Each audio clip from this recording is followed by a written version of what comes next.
Good day, welcome to the Automotive Dad, and welcome to the 2025 Volkswagen Tayron.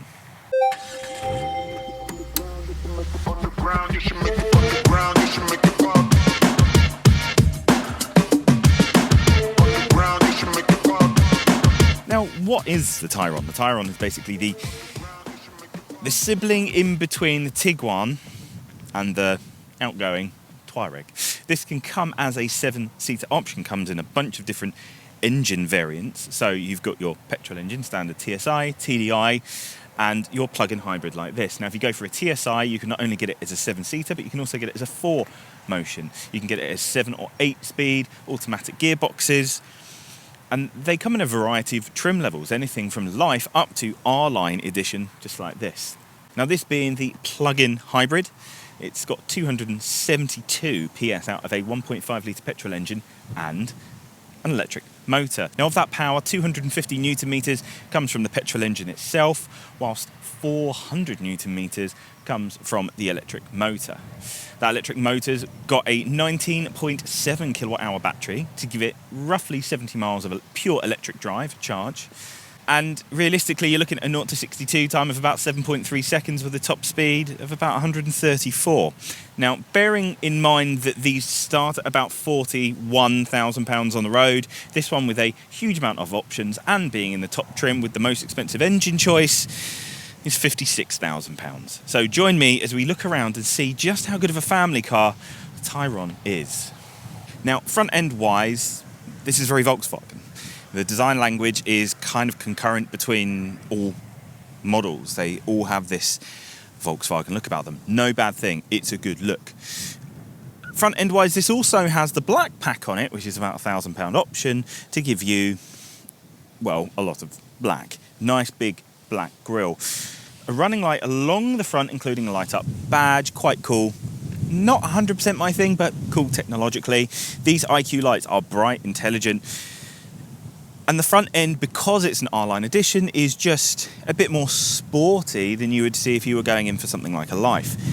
The front end, therefore, looks quite nice. Now, moving on to the side profile, this Cipressino green, no-cost option, is a lovely colour and doesn't show dirt too badly.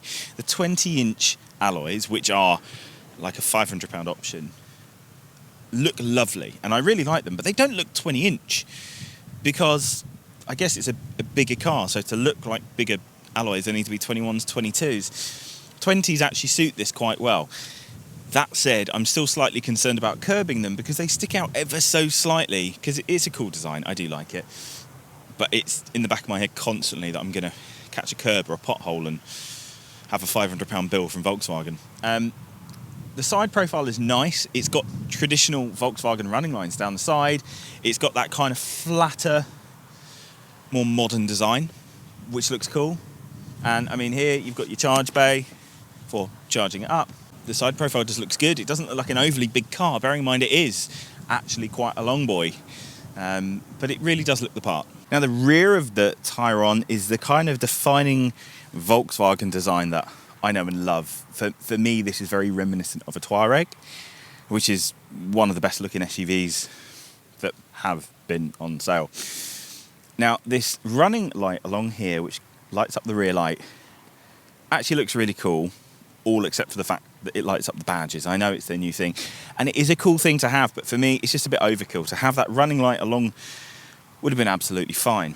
But the rear design itself is quite sharp, quite nicely designed. Again, black pack, so lots of black. This one's got an optional tow bar, which is electronically deployable, but you have to manually click it into place, either open or close. But the back end just looks nice and refined, and the lines flow back here nicely, and aesthetically the Tayron just looks quite nice. That's it, it's a good looking car. When you step in, you immediately go, well, this is very Volkswagen in its design, not only because it's got Volkswagen on the steering wheel, but because it's just kind of a design and materials and button layout and design that you know and love from Volkswagen. A 10.25-inch display cluster in front of you, 12.9-inch infotainment display. Now, this one's got the 10-speaker, £900 Harman Kardon sound system, which is honestly actually quite good value for money when you consider how good this sounds. And It does have a kind of neural DSP going on for central processing so that it can give you a surround sound, but I don't massively like how it does it. Leave it in standard stereo and this car sounds absolutely fine. But from the front end point of view, this has loads of amenities, including the fact that you've got 2 wireless chargers here with a lid that goes over the top of them so that you've got extra space. You've got 2 cup holders here with an even bigger amount of space back here for the biggest of big bottles. Both doors can take huge bottles and storage, and literally it's just the fact that it's well thought out that there is storage everywhere. Volkswagen make cars for families, and this is a 7-seater, although in plug-in hybrid it can only come up to a 5-seater. They have made this car with families in mind, and to that end, it's very practical. Now, being the R-Line edition, the interior is slightly more fancy than you would see on something like a Life, but the seats are very comfortable. These ones have massage, heated option, you've got a heated steering wheel, and there's a real mix here of things being actual buttons and things being in the infotainment. And actually the things that are in the infotainment aren't a million menus deep, so they are quite easy to find. And the things that are buttons, well, it's just the buttons that we know and love. No more haptics, actual buttons. So whilst I would like to see a little bit more from the infotainment put onto actual buttons here, it's not too bad, and it's easy to use. The front end headroom is good, the seating position is nice to get in and out of, and visibility at the front is exceptionally good. You can see over the corners quite well. But now join me in the kids zone. Now, as kids zones go, this one's pretty good. Huge amount of space, huge amount of headroom, giant panoramic sliding sunroof for the kids to look out of. Actual door blinds, there are connectors. It's just incredibly well thought out, even when it comes to the speaker placement and how that works with the surround system. It's well done. It's easy to get into the ISOFIX system on this, no like pushing it through seat covers, it's just there. And actually you can have an additional ISOFIX on that front passenger seat, which is just very well thought out. Volkswagen do family extremely well, and they just keep demonstrating it by every vehicle they bring out that's kind of tailored towards the family demographic by saying, well, hey, look how exceptionally family friendly we are. When you take these seats out and you have fully grown adults here, because there are no batteries running underneath this, huge amount of legroom that you can properly stretch out in whilst unaffecting your front seat passengers. It's just really well thought out, practical. And when it comes to the parent stuff, so this has got the family pack, and part of that family pack means that you can independently turn on and off your window lock and your door lock by that driver's position. So you can say, well, I've only got a kid on one side and I've got a full-grown passenger on the other side. You can just swap it off, but then you put the kid seat back in, turn it back on, all by the press of a button for like a £250 option, which doesn't just include that, it also includes extra power in the back and these. I think that's a pretty good value for money pack if you're asking me. Boot capacity wise, well, it's got 700 litres of the seats up. Put those seats down and you add about another 1,000 litres of boot capacity. But it's wide, it's an accessible height, it's family and practical and just very Volkswagen in its utilitarian design. They thought this is a bigger car. Now, obviously, if you had this as a 7-seater, even when you have those other 2 seats up, you've still got a couple of 100 litres of space for actual storage of items. And you'll still fit a standard Sorento in there, even with the 7 seats deployed.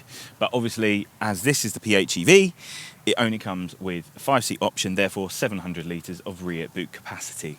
And in here, there's even an additional, you've got your 12 volt, and then a 240 volt socket down there as well. Well thought out. Why do you keep beeping at me? Now let's talk all things drive cycle, because the drive of this is remarkably good. Now I can't really comment on the 2-litre TSI, 2-litre TDI, but I can comment on this PHEV, because this 1.5 litre petrol engine is perfectly suited to this car when it's combined with an electric motor, obviously. So 272 PS, 250 newton meters from that petrol engine, but 400 newton meters coming from the electric motor. That electric motor with a 19.7 kilowatt hour battery pack means that you've got roughly 70 miles of electric charge, depending on your drive cycle. And that's really where this car kind of stands out. If you were a family that was mainly around town, it makes absolutely perfect sense to have a car like this, because you can plug it in at home and basically never turn on the petrol engine during the week when you're doing the school run, but the second that you are not doing the school run, you're going further afield, you've got the petrol engine to get you by. It's well thought out.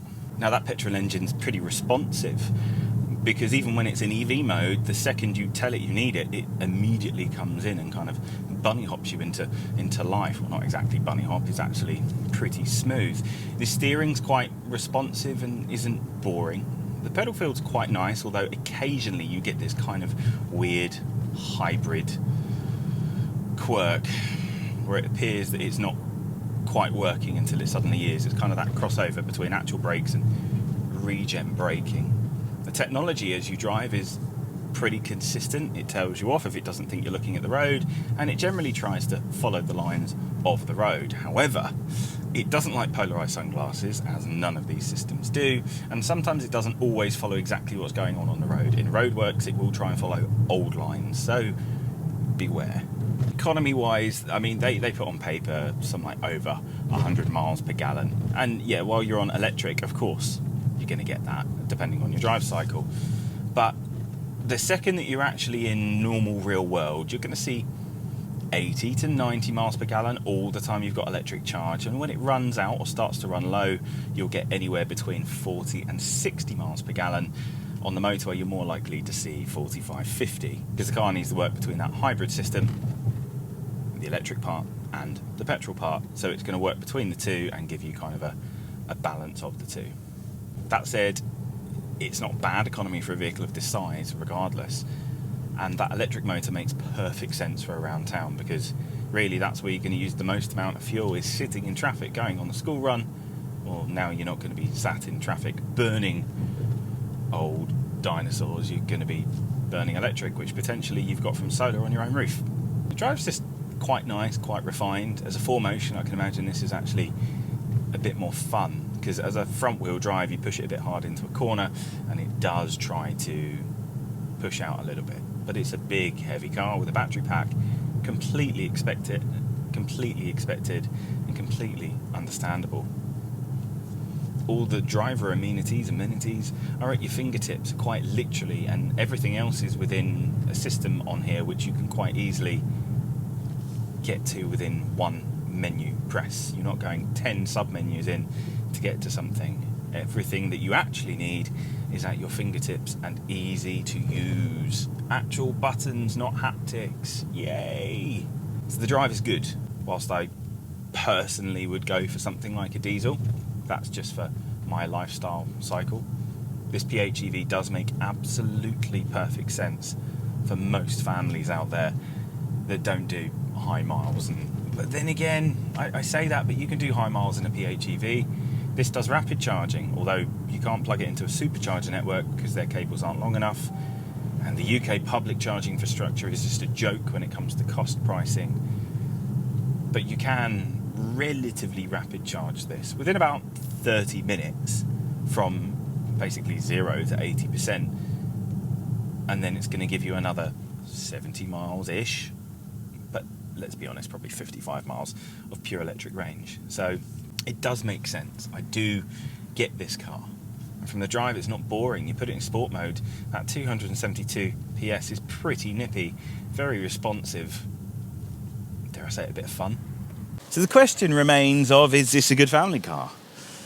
Yeah, because even as a 5-seat option, huge amount of interior space. Get it as a 7-seater, bundles and bundles and bundles of space. Now, depending on what you need, if you need something as a run around for the town, this PHEV is great. For longer journeys, whilst completely fine, isn't my preferential. I prefer diesel for long journeys, because then you fill it up once and you're done. Once this runs out of charge, it drops down from like 80 to 100 miles per gallon of general down to about 40. Again, not that bad for a vehicle of this size, but not what PHEV is made for. The diesel will just kind of sit at about 47 miles per gallon, constantly, and you'll have about 700 to 800 miles of range. Aesthetically, this is kind of in keeping with the current SUV design language between a lot of different manufacturers, mostly including Volkswagen, Audi Group. But it looks good. These 20-inch optional alloys really make this a bit sporty. This colour option is great, and these lights are incredible. From a cost point of view, the fact that you can get one of these for like 41, 42k on the road for a life. But if you want a R-Line edition with a fair amount of extras, you are looking closer to £56,000 on the road. But you're getting an awful lot of car for money. And if you generally do around town, this is absolutely fine as a PHEV. If you do a lot of motorway miles, then maybe the diesel will serve you better. And if you want to go off-road a little bit, well, the 4Motion in the petrol is also very good. In summary then, this is just a very good car. Well done, Volkswagen.